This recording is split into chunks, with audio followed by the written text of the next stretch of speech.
Jumpa lagi di channel Kerot Susu. Novel Dr. Genius Fang Qiyu. Bab 377. Setelah mengatakan itu, Fang Qiyu hendak pergi. Tiba-tiba, di bawah arena, He Gaoming berteriak keras dan bergegas ke arena.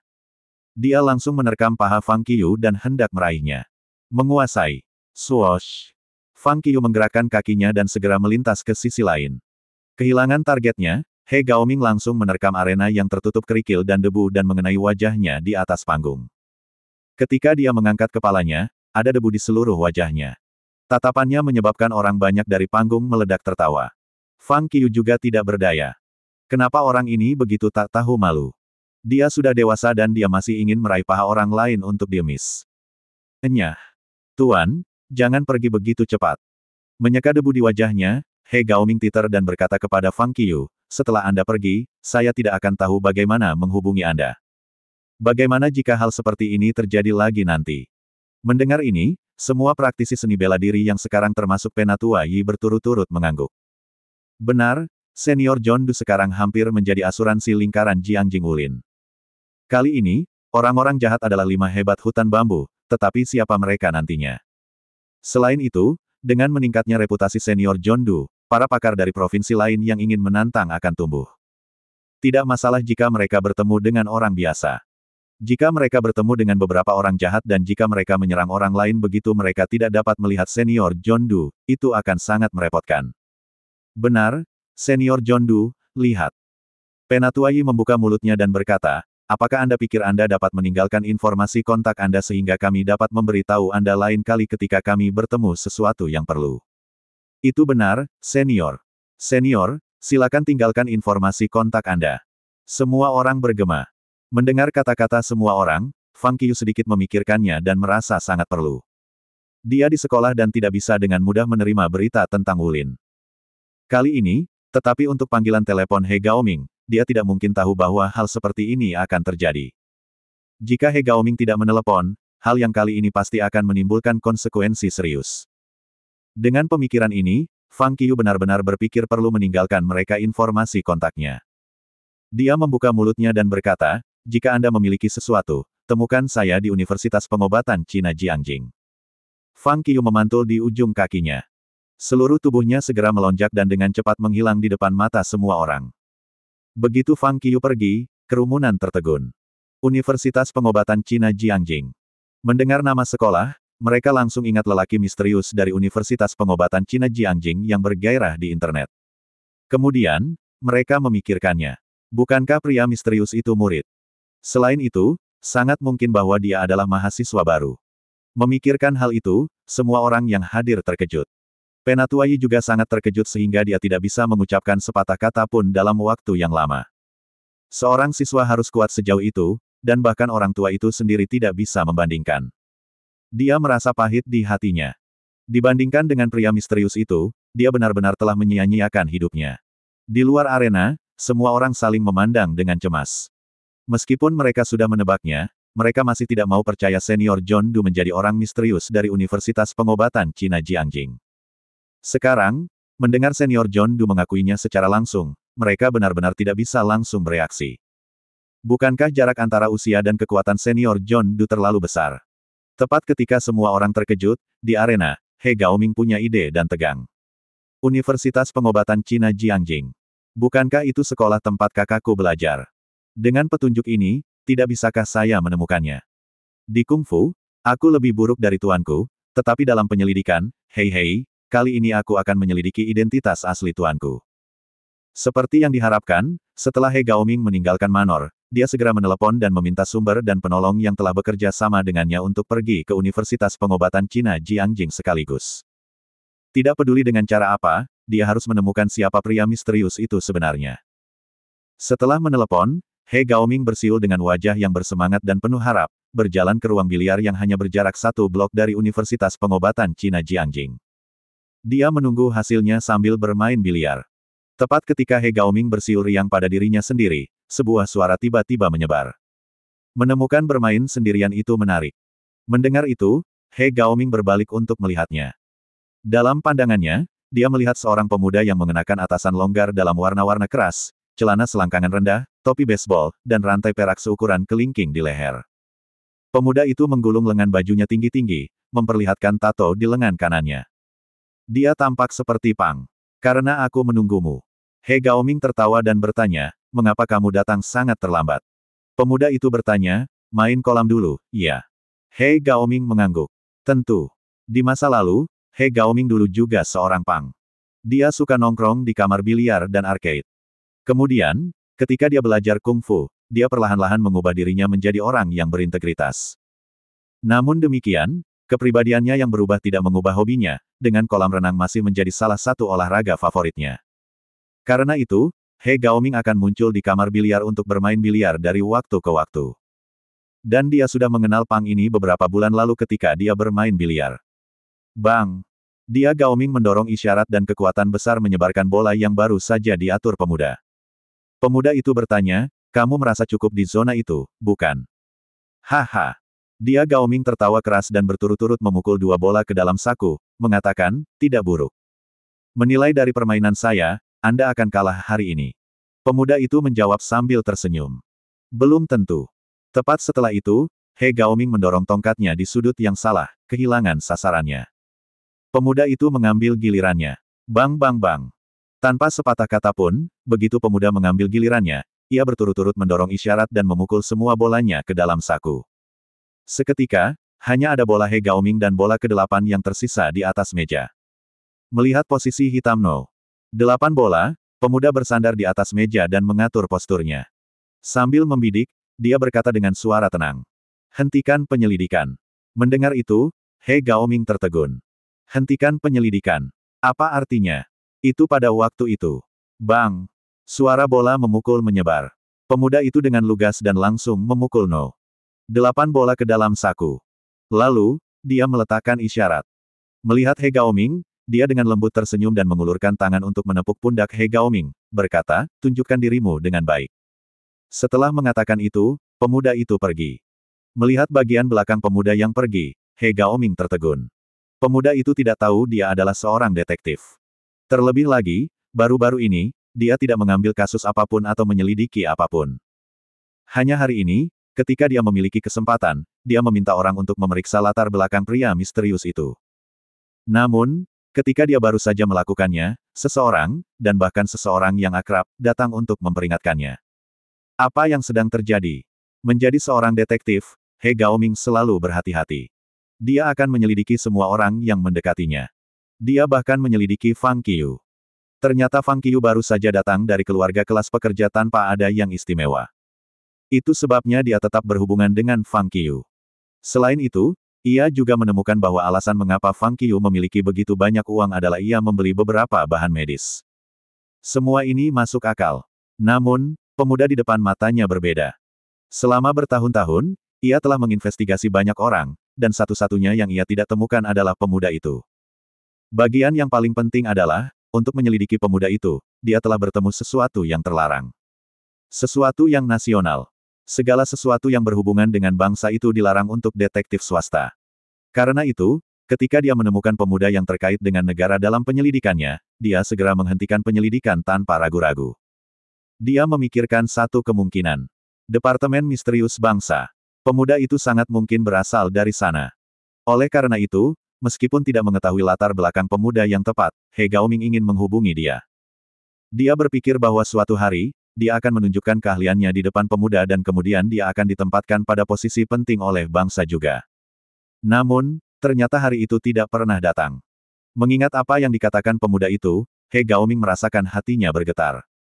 Dia tidak berharap bahwa pria misterius itu juga harus terkait dengan bangsa, dan dia harus memiliki latar belakang yang kuat.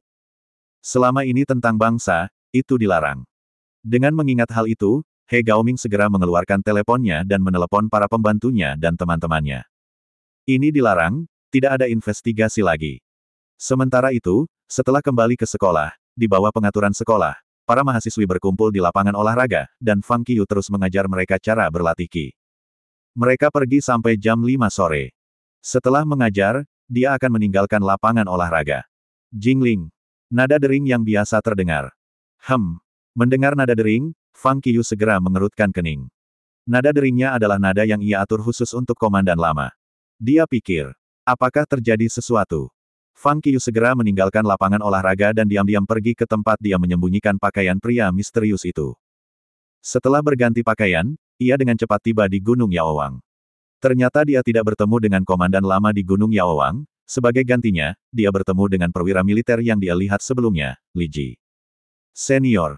Melihat Fang Qiu, Li Ji segera berjalan maju dan melakukan salut tangan, berkata, salam untuk senior.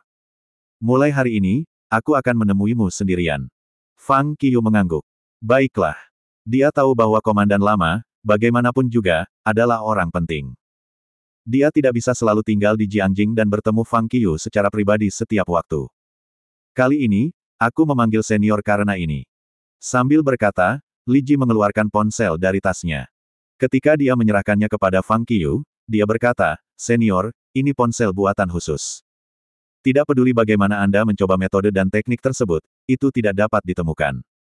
Dan Anda tidak perlu khawatir tentang informasi yang bocor. Oh. Fang Qiu mengambil telepon, sambil berseru dalam hati bahwa teknologi negara sebenarnya sangat kuat. Li Ji terus menambahkan, dan, Anda juga dapat menetapkan nomor telepon Anda saat ini sebagai telepon ini. Secara teori, ponsel ini bisa dihubungi melalui 99 angka. Tekan salah satu dari 99 nomor itu, dan Anda dapat mencapainya. Anda tidak perlu khawatir tentang angka yang terekspos sama sekali. Baiklah, aku akan mengambilnya. Fang Qiu mengangguk dan menyimpannya. Dia tahu, dalam lingkup kegiatannya saat ini, jika negara ingin memeriksa apapun tentangnya, itu bisa. Karena bangsa tidak, maka ia secara alami harus peduli dengan perasaan bangsa dengan, misalnya, menerima telepon. Itu tampak seperti ponsel canggih. Bahkan, itu bisa dihitung sebagai monitor. Meskipun dia tidak benar-benar menyukai perasaan diawasi, bagaimanapun, itu adalah bangsa. Satu hal lagi. Li Ji tiba-tiba mengerutkan kening dan berkata, kami menerima intelijen yang mengatakan organisasi yang telah mencoba membunuh komandan lama sebelum mungkin menyerang sebagai pembalasan. Tentu saja, komandan lama ada di ketentaraan, dan mereka tidak bisa berbuat apa-apa padanya. Tapi, ketika mereka tidak bisa melukai komandan lama, mereka mungkin menyabot tempat-tempat lain di negara ini. Pada akhirnya, mereka bahkan mungkin menyerang Universitas Pengobatan Cina Jiangjing. Selama ini, senior harus berhati-hati. Terima kasih masih bersama channel Carrot Susu. Bab 378. Dari organisasi mana mereka berasal? Fang Qiu bertanya, mengerutkan kening. Mereka datang dari sebuah organisasi yang mencoba menghalangi kebangkitan Huaxia. Itu sebenarnya dikendalikan oleh dana asing dan itu disebut HNS, dan nama lengkapnya adalah Neverise, Huaxia, jawab Li Ji. Huaxia, tidak pernah bangkit. Fang Qiu menyipitkan matanya. Kemarahan samar muncul dalam dirinya. Huaxia tidak pernah takut dengan musuh atau rintangan. Tapi nama organisasi itu sangat mencolok. Ini adalah provokasi. Menjadi orang Cina, Fang Qiu tidak senang dengan nama itu. Adakah informasi spesifik sejauh ini? Fang Qiu mengerutkan bibirnya dan bertanya, kapan mereka akan datang, dan berapa banyak orang? Belum ada kabar, jawab Li Ji sambil menghela nafas. Baiklah. Fang Qiu mengangguk. Dia tahu bahwa organisasi itu harus cukup percaya diri untuk menggunakan nama yang terang-terangan. Jika gerakan organisasi ini dapat dengan mudah diselidiki, itu akan dihilangkan, apalagi dihancurkan dan dihentikan Huaxia. Itulah sebabnya hati Fang Qiu menegang. Fang Qiu harus waspada ketika dia tahu bahwa musuhnya akan membalas, tetapi dia tidak tahu apa-apa tentang tindakan musuh. Pada malam hari, daftar pemimpin bela diri di forum online Wulin diperbarui lagi. Pembaruan ini mengejutkan semua orang. Itu karena dalam pembaruan, pria misterius yang telah mendapatkan perhatian semua orang selalu melompat dari No. 3,123 hingga No. 989 dengan kecepatan menakjubkan. Orang ini langsung naik ke lebih dari 2.000 tempat. Rentang promosi yang begitu panjang belum pernah terjadi sebelumnya dalam daftar pemimpin bela diri. Anda tahu, seorang praktisi seni bela diri biasa harus berlatih selama beberapa tahun sebelum dia mendapat kesempatan untuk menerobos menjadi seorang pemimpin bela diri dan masuk dalam daftar pemimpin bela diri. Setelah muncul dalam daftar, bahkan jika praktisi seni bela diri bekerja keras setiap hari dan memiliki bakat yang hebat, itu cukup baik baginya untuk meningkat menjadi 3 atau 5 tempat sebulan. Bagaimanapun, dia bukan satu-satunya orang yang berlatih dan meningkatkan kekuatan. Yang lain dalam daftar juga berlatih setiap hari. Dalam hal ini, Cukup baik bagi para praktisi seni bela diri berbakat untuk berada di 1000 teratas daftar pemimpin bela diri dalam beberapa tahun. Tapi sudah berapa lama pria misterius itu masuk dalam daftar?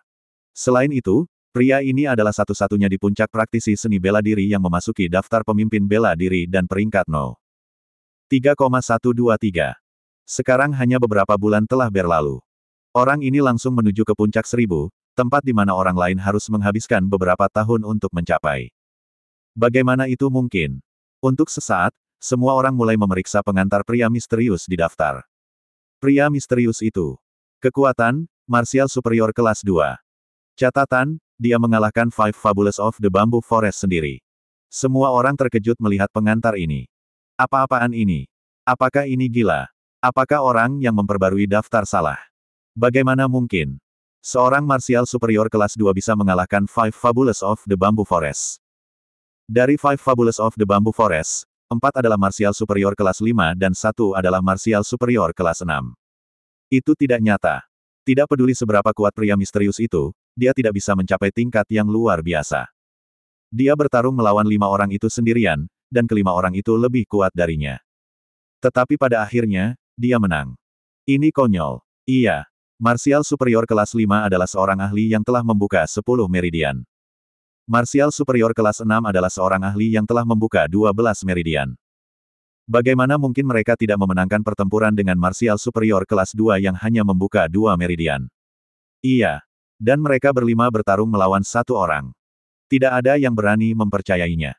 Semua orang mengira ada kesalahan. Banyak orang mulai mencari peringkat 5 hebat hutan bambu.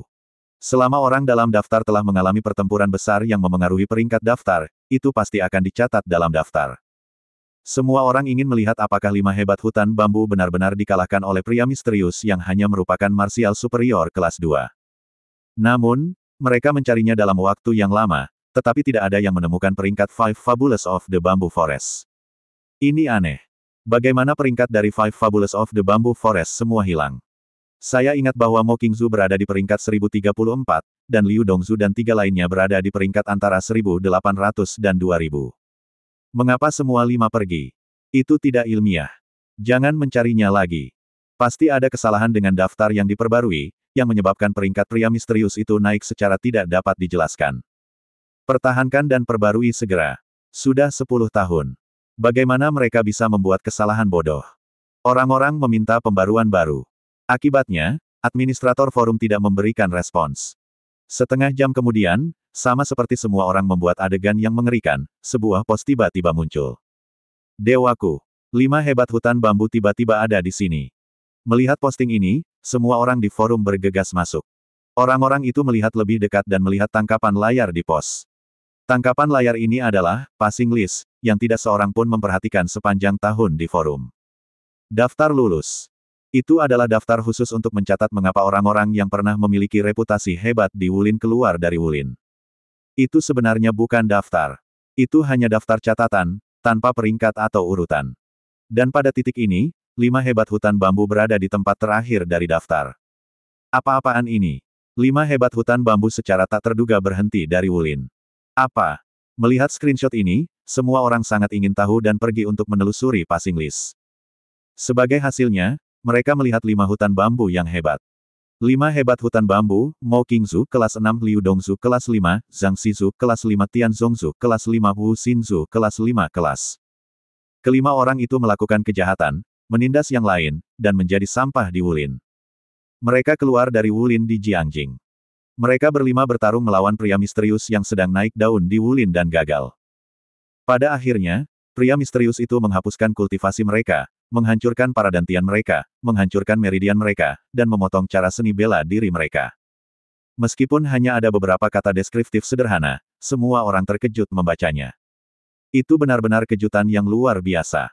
5 hebat hutan bambu dihancurkan oleh pria misterius itu secara tak terduga.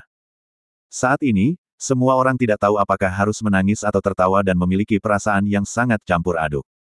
Mereka semua tahu bahwa sekarang daftar lulus telah mencatat masalah ini. Memang benar bahwa pria misterius itu sendiri mengalahkan 5 orang. Namun, itu tidak bisa diterima. Bagaimana martial superior kelas 2 bisa begitu kuat? 5 hebat hutan bambu itu sampah.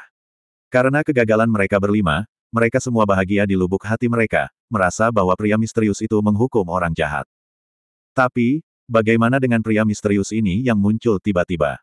Bagaimana mungkin ada marsial superior kelas 2 yang tangguh di dunia? Bahkan 5 hebat hutan bambu tidak cocok untuknya. Lalu sebagian besar orang dalam daftar pemimpin bela diri lebih rendah darinya, seorang pemimpin kelas bela diri kelas 2. Hasilnya tidak dapat diterima oleh semua orang.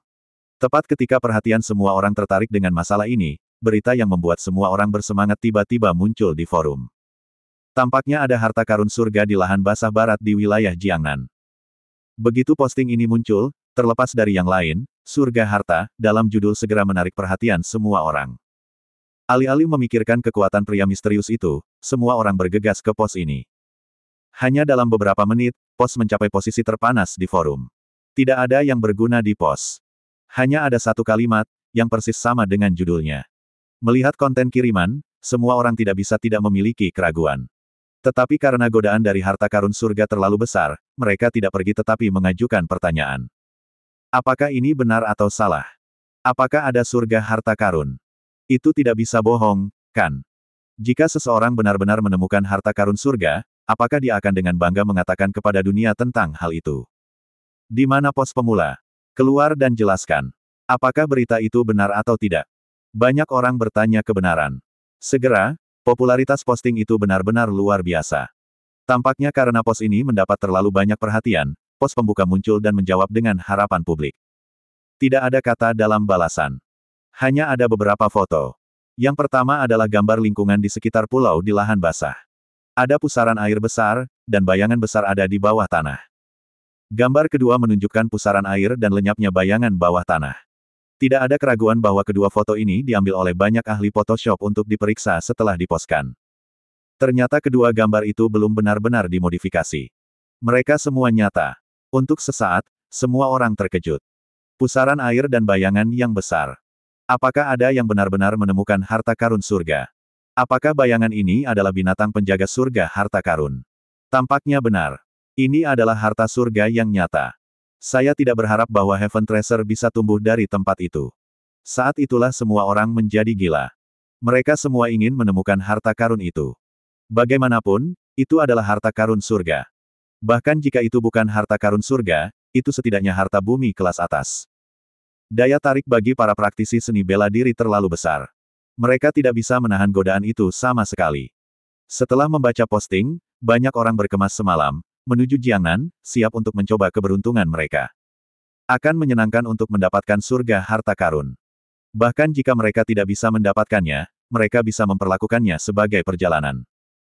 Di Universitas Pengobatan Cina Jiangjing, setelah Li Ji pergi, Fang Qiyu memikirkannya dan merasa bahwa agak tidak pantas bagi para praktisi seni bela diri untuk datang ke sekolahnya kepadanya dari Jiangjing. Tidakkah jelas untuk memberitahu dunia bahwa pria misterius itu ada di Universitas Pengobatan Cina Jiangjing? Bagaimana jika seorang penantang dari provinsi lain datang langsung ke sekolahnya? Dengan pemikiran itu, Fang Qiyu baru saja menetapkan nomor pria misterius di telepon yang diberikan Li Ji dan meninggalkan sekolah. Dengan tergesa-gesa, dia segera tiba di agen detektif He Gaoming. He Gaoming sedang duduk di kantor detektif, merokok cerutu dan berkemas penuh semangat. Suara mendesing. Fang Qiyu masuk dan berhenti di meja He Gaoming. Aku tidak akan bekerja baru-baru ini. Jika Anda butuh bantuan, kembalilah bulan depan. He Gaoming tidak berhenti. Dia masih mengambil barang-barangnya dengan gembira dan gembira. Fang Qiyu tertegun. Mengapa orang yang mencintai uang ini menolak menghasilkan uang sekarang? Bingung, Fang Qiyu mengambil pena dari meja, menuliskan nomor ponsel, dan kemudian memberikannya kepada He Gaoming, mengatakan, ini nomor telepon saya. Panggil nomor ini jika Anda perlu nanti. Begitu kata-kata ini diucapkan, He Gaoming berbalik tiba-tiba dan menatap Fang Qiyu, yang telah berubah menjadi pria misterius. Kemudian, tangisan kejutan besar terdengar. Menguasai. He Gaoming melompat dengan ekspresi terkejut dan mencoba memeluk Fang Qiyu, tetapi Fang Qiyu mengulurkan tangan kanannya dan menekannya langsung ke wajahnya, menempatkannya 1 meter jauhnya.